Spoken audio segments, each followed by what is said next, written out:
Hiroshima এবং নাগাসাকিতে ফেলা বোমগুলো 15 kiloton TNT এর সমতুল্য বিস্ফোরণ ঘটিয়েছিল। এই বিস্ফোরণটি যে পরিমাণ রেডিও অ্যাক্টিভ গ্যাসেস অ্যাটমসফেয়ারে ছড়িয়েছে তার থেকে 400 গুণ বেশি গ্যাসেস এমন একটি দুর্ঘটনার কারণে রিলিজ হয়েছে যেখানে আজ এই বিশাল বড় ডোমটি দেখা যায়। 354 ফিট উঁচা এবং 840 ফিট চওড়া এই ডোম ইতিহাসের ওই দুর্ঘটনার উপর একটি আবরণ হয়ে আছে যা আমেরিকার সবচেয়ে বড় শত্রু সোভিয়েত ইউনিয়নকেও হতবাক করে দিয়েছিল।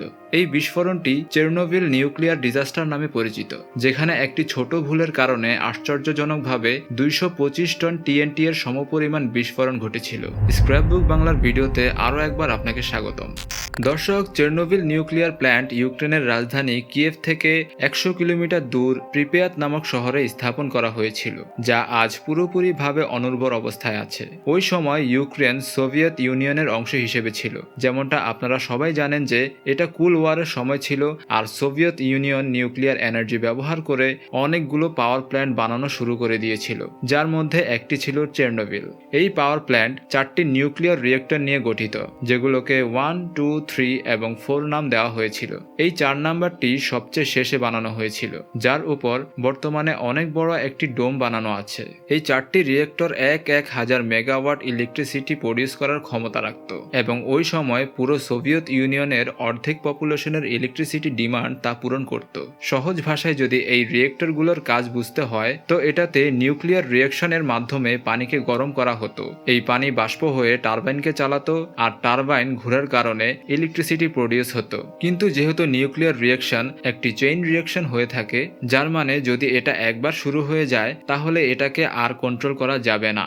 এই কারণেই এই নিউক্লিয়ার রিয়েকশনকে কন্ট্রোল করার জন্য প্রতিটা রিয়েক্টরে 211টা কন্ট্রোল রডস ব্যবহার করা হতো। এই কন্ট্রোল রডস এমন একটি ম্যাটেরিয়াল দিয়ে বানানো হয় যা নিউক্লিয়ার রিয়েকশনের সময় রিলিজ হতে থাকা নিউট্রনসকে অ্যাবজর্ব করে থাকে, কারণ এই নিউট্রনই হলো যা ইউরেনিয়াম অ্যাটমের সাথে মিলে নিউক্লিয়ার রিয়েকশনের জন্ম দেয়। যখন নিউট্রন ইউরেনিয়ামের পরিবর্তে কন্ট্রোল রডে আটকে যাবে তো স্পষ্টতই নিউক্লিয়ার রিয়েকশনটিও নিজ থেকেই কমে যাবে। চেরনোবিলের কেসে এই কন্ট্রোল রডস বোরন কার্বাইড দিয়ে বানানো, যদিও তাদের টেপ গ্রাফাইট দিয়ে তৈরি। উল্লেখ্য যে এই প্রক্রিয়াটি 24/7 চলমান থাকত, যে কারণে রিয়েক্টরের ভেতরে 1600 ডিগ্রি সেলসিয়াস তাপমাত্রা হয়ে যেত। এটা সূর্যের সারফেসের টেম্পারেচারের প্রায় 30% হয়ে থাকে, আর এই কারণে রিয়েক্টরকে ঠান্ডা রাখা গুরুত্বপূর্ণ হয়ে যায়। এই কাজের জন্য রিয়েক্টরের ভেতরে পানির পাইপ ব্যবহার করা হতো। এই পানি পাম্পের সাহায্যে রিয়েক্টরের মধ্যে সর্বক্ষণ ঘুরতে থাকতো, ঠিক একইভাবে যেমন গাড়ির ইঞ্জিনকে ঠান্ডা রাখার জন্য কুলিং অয়েল ব্যবহার করা হয়ে থাকে। এখানে চেরনোবিল রিয়েক্টরে একটি বিশাল ডিজাইন ফ্লো ছিল, যার ধারণা সম্ভবত কারোই ছিল না। গাড়ির ক্ষেত্রে তো পানির রোটেশন তখনই বন্ধ হয় যখনই ইঞ্জিন বন্ধ হয়ে থাকে, কিন্তু নিউক্লিয়ার রিয়েক্টরে 1 সেকেন্ডের জন্য পানির রোটেশন বন্ধ হওয়া যাবে না। এমনকি নিউক্লিয়ার রিয়েকশন বন্ধ হয়ে গেলেও তা বন্ধ করা যাবে না, কারণ রিয়েকশন বন্ধ হওয়ার পরেও এটা অনেক সময় ধরে হিট প্রডিউস করতে থাকে। এজন্য প্রয়োজন ছিল এই ওয়াটার পাম্পগুলো কোনো বাধা ছাড়াই যেন সবসময় চলতে থাকে। এখন স্পষ্টতই এই ওয়াটার পাম্প চালানোর জন্য ইলেকট্রিসিটি রিকোয়ার্ড ছিল। এই ইলেকট্রিসিটি নর্মালি রিয়েক্টরের নিজস্ব টারবাইন থেকেই প্রস্তুত করে থাকতো। এমনকি পাওয়ার ফেলিওরের ক্ষেত্রেও তাদের জন্য বিশেষ ব্যাকআপ ডিজেল জেনারেটর ইনস্টল করা হয়েছিল। কিন্তু সমস্যা এটা ছিল যে ডিজেল জেনারেটরে শিফট হওয়ার সময় পাম্প 60 সেকেন্ডস বন্ধ থাকে। ইঞ্জিনিয়ার চেয়েছিল যে এই 60 সেকেন্ড সময়তেও যাতে এই পাম্প বন্ধ না হয়, তাই এর জন্য তাদের মধ্যে একটি সেফটি সিস্টেম স্থাপন করা হয়েছিল। সিস্টেম এটা ছিল যে যখনই রিয়েক্টর বন্ধ হবে সে ইলেকট্রিসিটি উৎপাদন তৎক্ষণাৎ বন্ধ করবে না। 1000 মেগাওয়াটস থেকে প্রোডাকশন আস্তে আস্তে কমতে থাকবে। তো এই সময়টিতে বেঁচে যাওয়া ইলেকট্রিসিটি দ্বারা এই পাম্প 60 সেকেন্ড ধরে সচল রাখা হবে।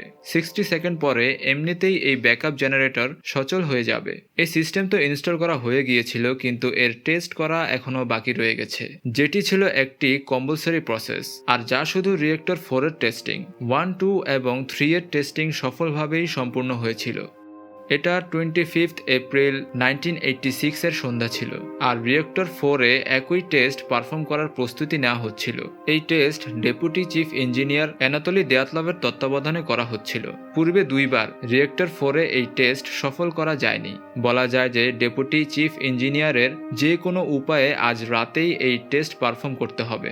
রুলবুক অনুসারে এই পরীক্ষাটি তখন করা হবে যখন রিয়েক্টর 700 মেগাওয়াট বিদ্যুৎ সরবরাহ করবে, কিন্তু নর্মালি তো এটা 1000 মেগাওয়াট দিয়ে থাকতো। ডেপুটি চিফ ইঞ্জিনিয়ার রিয়েক্টরকে স্লো করার জন্য কন্ট্রোল রডস ঢুকানোর জন্য অর্ডার দিয়েছিল, যার কারণে নিউক্লিয়ার রিয়েকশন স্লো হতে শুরু করে দিয়েছিল। এই পর্যন্ত সবকিছু নর্মালি চলছিল, কিন্তু কন্ট্রোল রড সম্ভবত বেশি ভিতরে ঢুকে গিয়েছিল। এই কারণে রিয়েক্টরের পাওয়ার 1000 থেকে সরাসরি 30 ওয়াটে নেমে আসে। রিয়েক্টরের পাওয়ার পুনরায় বাড়ানোর জন্য রডগুলো কিছুটা বাহিরে নিয়ে আসা হলো। তখন এর পাওয়ার 30 থেকে বেড়ে 200 মেগাওয়াটসে গিয়ে পৌঁছায়। পাওয়ারকে আরও বাড়ানোর জন্য আরও কিছু কন্ট্রোল রডস বাহিরে বের করা হয়েছিল। এখন টোটাল 211টি থেকে শুধুমাত্র 8টি কন্ট্রোল রডস রিয়েক্টরের ভেতরে উপস্থিত ছিল। আর এটা রুল বুকের ভায়োলেশন ছিল। রুল বুকে লেখা ছিল যে রিয়েক্টরের ভেতরে 15টার থেকে কম কন্ট্রোল রডস রাখা উচিত হবে না। এই ভায়োলেশনের কারণে প্রতিক্রিয়া দ্রুত বৃদ্ধি পায় এবং পাওয়ার 200 মেগাওয়াটস থেকে বাড়তে বাড়তে 1000 মেগাওয়াটস ক্রস করে কয়েক হাজার মেগাওয়াটসে গিয়ে পৌঁছায়। এত পরিমাণে হিটের কারণে পাইপে পানি দ্রুতই ইলাবোরেট হতে শুরু করে, যা মূলত রিয়েক্টরের কোরকেও ঠান্ডা করার কাজ করছিল। একই সময় কন্ট্রোল রুমের মধ্যে দিয়ে আতঙ্কের একটি ঢেউ বয়ে যায় এবং পুরো রিয়েক্টর ভাইব্রেট হতে শুরু করে। এই জিনিসটা কন্ট্রোল করার একটাই সলিউশন ছিল যে emergency shut of button press করা, যার মাধ্যমে সবগুলো কন্ট্রোল রডস রিয়েক্টরের মধ্যে গিয়ে নিউক্লিয়ার রিয়েকশনকে বন্ধ করে দিবে। আর ইঞ্জিনিয়াররাও এটাই করেছিল। তারা অবিলম্বে শাটডাউন বাটন প্রেস করে দিয়েছিল, কিন্তু যখনই কন্ট্রোল রডস ভিতরে গিয়েছিল রিয়েক্টর বিকট বিস্ফোরণে বিস্ফোরিত হলো। সিসমোগ্রাফে এই বিস্ফোরণের তীব্রতা 225 টন টিএনটি বিস্ফোরণের সমান হিসেবে রেকর্ড করা হয়েছিল।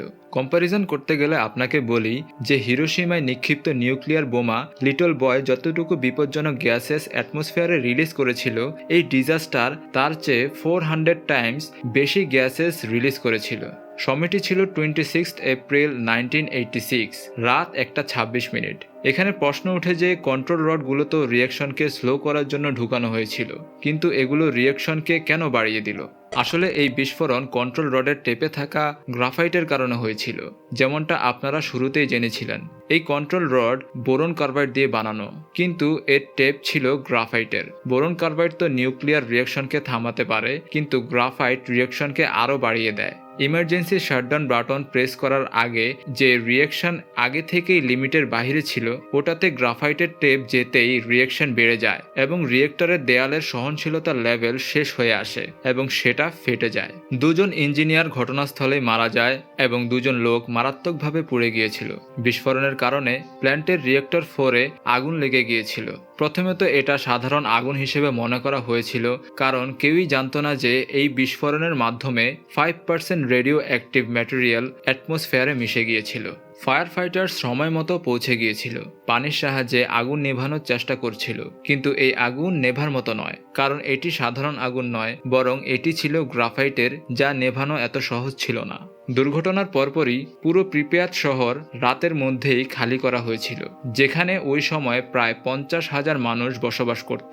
ইমার্জেন্সি ডিক্লেয়ার করে সোভিয়েত ইউনিয়ন কয়েকশো বাসের ব্যবস্থা করেছিল, যা এই শহরের মানুষকে এখান থেকে অনেক দূর স্লাভোটিচ সিটিতে নিয়েছিল। ওখানে চেরনোবিলে পরবর্তী 10 দিন ধরে আগুন নিভানোর কাজ চলতে থাকে। হেলিকপ্টারের সাহায্যে 5000 টনের বেশি বালু, পানি ইত্যাদি আগুন নেভানোর মতো ম্যাটেরিয়াল ফালানো হয়েছিল। অবশেষে 10 দিন পর এই আগুন নেভানো হয়েছে, কিন্তু পরবর্তী কয়েকদিন ধরে লাগাতার রেডিও অ্যাক্টিভ গ্যাসেস অ্যাটমসফিয়ারে মিশতে থাকে। ফায়ার ফাইটার্স যারা আগুন নিভাচ্ছিল, তারা রেডিও অ্যাক্টিভ গ্যাসের কারণে অসুস্থ হয়ে পড়ে। কিছু লোক কয়েকদিনের মধ্যে এবং কিছু লোক কয়েক মাসের মধ্যেই মারা যায়। প্রথমে তো সোভিয়েত ইউনিয়ন এই খবরটা লুকানোর চেষ্টা করছিল, কারণ সময়টা ছিল কোল্ড ওয়ারের, আর এই খবর সোভিয়েত ইউনিয়নের ইমপ্রেশন খারাপভাবে ক্ষতিগ্রস্ত হতে পারে। কিন্তু এই গোপন কথা বেশিদিন আড়াল করা যায়নি। বিস্ফোরণের 36 ঘন্টা পর 28 April Swedish radiation monitoring system থেকে দেখেছিল যে বাতাসে রেডিয়েশনের লেভেল ক্রমাগতই বৃদ্ধি পাচ্ছিল, আর এই রেডিয়েশন ইউক্রেনের দিক থেকেই আসছিল। এই কারণেই অবশেষে সোভিয়েত ইউনিয়নের লুকানো খবর পৃথিবীর সামনে রাখতে বাধ্য হলো। চেরনোবিল রিয়েক্টর 4-এ লাগা আগুন নেভানোর পরেও বিপদ এখনও পুরোপুরি শেষ হয়ে যায়নি। রিয়েক্টরের নিচে পানির একটি পুল ছিল যেখানে অনেক বেশি পরিমাণে রেডিও অ্যাক্টিভ ম্যাটেরিয়াল মিশে গিয়েছিল।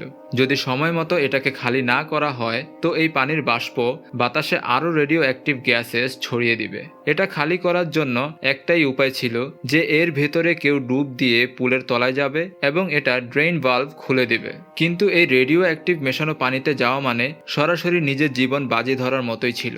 এই কাজ করার জন্য কেউই রাজি হয়নি। ঠিক এখানেই সামনে আসে 3 জন super heroes: mechanical engineer Alexei Ananenko, senior engineer Valeri Bespalov আর শিফট সুপারভাইজার বরিস ভারানভ।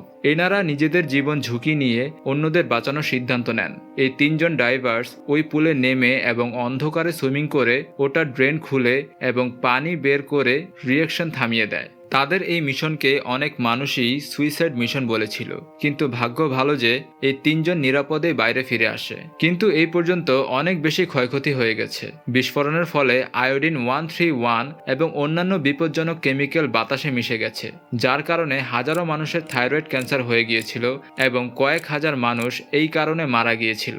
তাদের অধিকাংশই ছিল সেই মানুষগুলো যাদের সম্পর্ক ফায়ার ফাইটিং টিমের সাথে ছিল আর যারা পরবর্তীতে চেরনোবিলের অপারেশন ক্লিন আপে অংশগ্রহণ করেছিল।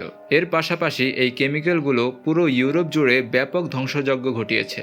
যেসব জঙ্গলে এই রেডিও অ্যাক্টিভ ওয়েস্ট পড়েছিল সেগুলো গ্রিন থেকে রেড হয়ে গিয়েছিল। বৃষ্টির সাথে সাথে এই কেমিক্যাল যেখানে যেখানে পড়েছিল সেখানের ঘাসগুলোতেও এই ওয়েস্ট মিশে গিয়েছিল, আর সেই ঘাস যে পশু খেয়েছিল সেগুলোর ব্যাপক ক্ষতি হয়েছিল।